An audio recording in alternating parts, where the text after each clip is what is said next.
మరో breaking news చూద్దాం. కొమరం భీం ఆసిఫాబాద్ జిల్లాలోని ఏజెన్సీ ప్రాంతంలో ఏఎస్పీ చిత్తరంజన్ సీఏ రవీందర్ పర్యటించారు. బైక్ పై సమతలగుండం భీమన్ గొంది గ్రామాలను సందర్శించారు. సమతలగుండం గ్రామంలో ఇటీవల ఒకే కుటుంబంలో 4 మృతి చెందారు. భయంతో ఆ గ్రామాన్ని వదిలి భీమన్ గొంది గ్రామానికి వెళ్లి ఆదివాసీ కుటుంబాలు నివసిస్తున్నాయి. దీంతో ఆ గ్రామాలను ఆసిఫాబాద్ ఏఎస్పీ సందర్శించి వివరాలు తెలుసుకున్నారు. మూఢనమ్మకాలపై అవగాహన కల్పించారు. అనంతరం గిరిజనులకు వైద్య పరీక్షలు చేయించారు. మళ్లీ సమతలగుండం గ్రామానికి రావాలని గ్రామస్తులకు కౌన్సిలింగ్ ఇచ్చారు ఏఎస్పీ. మూఢనమ్మకాలను వీడాలని సూచించారు. ఆసిఫాబాద్ జిల్లా పోలీస్ శాఖ అండగా ఉంటుందని భరోసా ఇచ్చారు. ప్రస్తుతం సమతలగుండం గ్రామంలో ఒకే కుటుంబం నివసిస్తుండటంతో ఆ కుటుంబానికి నిత్యావసర సరుకులు పంపిణీ చేశారు ASP Chittaranjan.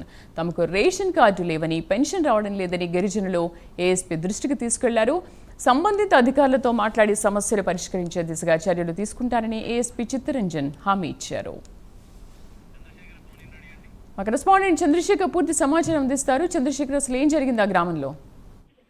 Okay, thank you Sridevi. ఏదైతే ఇది గిరిజన ప్రాంతం మూఢనమ్మకాలకు నిలువుగా ఉందని చెప్పవచ్చు. ఏదైతే కొమరం భీం ఆసిఫాబాద్ జిల్లా సమతలగుండం సిరియాని మండలం సమతలగుండంలో అయితే ఒక కుటుంబానికి చెందిన 4 వ్యక్తులు చనిపోవడంతో అయితే దానికి సంబంధించి ఆ గ్రామంలో తీరు జరిగిందని వారైతే అక్కడ ఉండకుండా వేరే గ్రామానికి అయితే చేరుకున్న తర్వాత దీనికి సంబంధించిన కథనాలు మీడియాలో ప్రచురించడంతో దీనికి సంబంధించి ఆసిఫాబాద్ ఏఎస్పీ చిత్తరంజన్ ఆ గ్రామానికి వెళ్ళైతే సందర్శించాడు. ఈ భీమనగండి గ్రామంలో అసలు ఏం జరిగింది, దీనికి గల కారణాలు ఏంటని తెలుసుకుని వైద్య సిబ్బందితో కలిసి వైద్య పరీక్షలు చేయించారు. వారికి కావాల్సిన సౌకర్యాలు కూడా ఏర్పాటు చేస్తామన్నారు. మీరు వెళ్ళి మీ భీమనగండి గ్రామానికి వెళ్ళి నివసించాలంటే అయితే అక్కడ ఉన్న కుటుంబీకులకైతే చెప్పడం జరిగింది. ఏది ఏమైనా కూడా మీకు ఎలాంటి అవాంఛనీయ సంఘటన జరిగినా కూడా, మీకు ఎలాంటి ఇబ్బంది కలిగినా కూడా పోలీసులు మీకు అండగా ఉంటారని అయితే ఏఎస్పీ చిత్తరంజన్ చెప్పడం జరిగింది. దీనికి సంబంధించి మూఢనమ్మకాలపై అవగాహన కూడా కల్పించారు.